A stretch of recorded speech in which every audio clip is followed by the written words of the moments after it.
2월 1일 본문은 요한복음 9장 13절에서 23절입니다. 무리들은 전에 맹인이었던 사람을 데리고 바리새인들에게 갔습니다.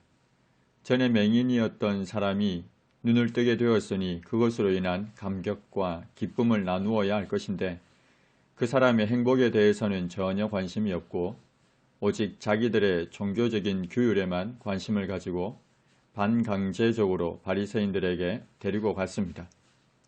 왜냐하면 마침 이날이 안식일이었기 때문입니다.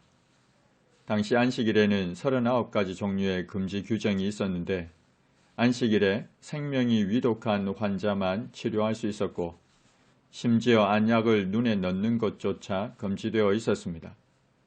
그리고 안식일에 진흙을 이긴다는 그 자체가 안식일을 어기는 범죄 행위였습니다. 그래서 이러한 종교적인 규율에만 관심을 가지고 전에 맹인이었던 사람을 데리고 바리새인들에게로 갔습니다.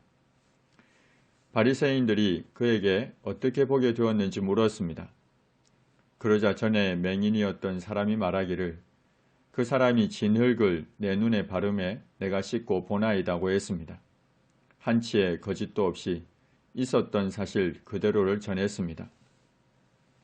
그러자 바리새인 중 어떤 사람은 말하기를 이 사람이 안식일을 지키지 아니하니 하나님께로부터 온 자가 아니라고 했고 또 어떤 사람은 말하기를 죄인으로서 어떻게 이러한 표적을 행하겠느냐고 하며 그들 중에 분쟁이 있었습니다. 바리새인들 중에서 어떤 사람은 예수님이 안식일을 범한 죄인이기 때문에 하나님께로부터 온 자가 아니라고 했습니다.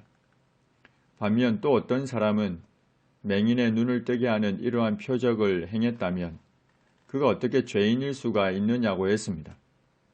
맹인의 눈을 뜨게 하는 일은 하나님만이 하실 수 있다는 공감대가 그들 사이에 있었고 구약 성경에는 메시아가 도래하게 되면 소경이 눈을 뜨는 역사가 있을 것이라는 예언이 있기 때문입니다. 이사야서 29장 18절에서 그날에 못 듣는 사람이 책의 말을 들을 것이며 어둡고 캄캄한 데에서 맹인의 눈이 볼 것이며 라고 말씀하고 35장 5절에서 그때 맹인의 눈이 밝을 것이며 못 듣는 사람의 귀가 열릴 것이며 라고 말씀하고 있습니다. 그날에 그때에 곧 메시아가 도래하게 될 그때에 맹인의 눈이 볼 것이고 밝을 것이라는 예언의 말씀입니다. 그래서 바리새인들 사이에서 분쟁이 있었습니다. 분쟁이 일자 바리새인들이 맹인되었던 자에게 다시 물었습니다. 그 사람이 내 눈을 뜨게 하였으니 너는 그를 어떠한 사람이라 하느냐? 그러자 선지자라고 대답했습니다.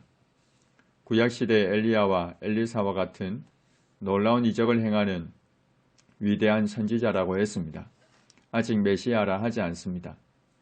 지금도 유대인들은 그리고 이슬람 교도들은 예수님을 선지자라고 말하고 있습니다. 그러나 구원자라고 메시아라고는 하지 않습니다. 물론 이후에 맹인되었던 자는 예수님과 대화하면서 주여 내가 믿나이다 라며 신앙 고백을 하게 되지만 아직은 그저 선지자로 여기고 있습니다. 맹인되었던 자는 선지자로 여기는 그 사람이 자신의 눈을 뜨게 했다고 분명하게 말했지만 바리새인들은 그가 맹인으로 있다가 보게 된 것을 믿지 않았습니다. 그래서 그 부모를 불렀습니다. 이 사람이 너희 말에 맹인으로 났다는 너희 아들이 맞느냐? 그러면 지금은 어떻게 해서 보느냐고 했습니다.